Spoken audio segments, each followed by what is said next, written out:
Напомена и за сода бикарбоната, веројатно. Сите го користи, сите.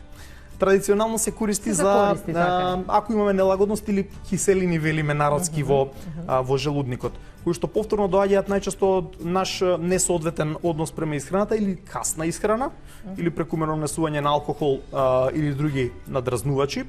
Цигари во голема количина навечер, исто така, ќе предизвикаат проблеми во текот на ноќта или од сабајле. Тоа е најнепријатно, кога ќе се разбудиме. И тргнуваме по тоа што е практично, да не речам без пари, многу ефтино, го има сегде, една лажичка 5 грама, ето така. Директно во уста или разматена во вода. Да. Супер е за содата затоа што одма делува. И викаме, одма ќе не смири и така натака. Да.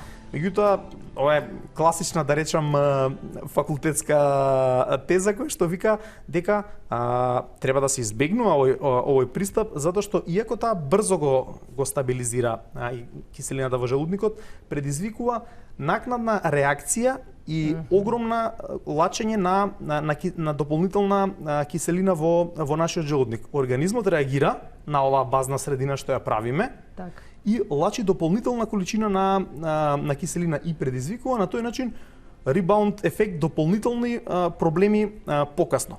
Значи ќе влоши состојбата на нарушување на желудочната слузница и овој пристап поготово не треба континуирано да го користиме. Ајде, тука е таму окей.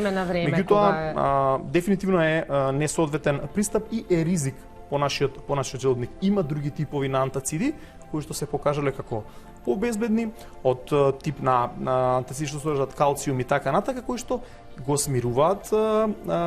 смируваат киселините, а ребаунд ефектот што го предизвикуваат е многу понизок отколку сода бикарбонат.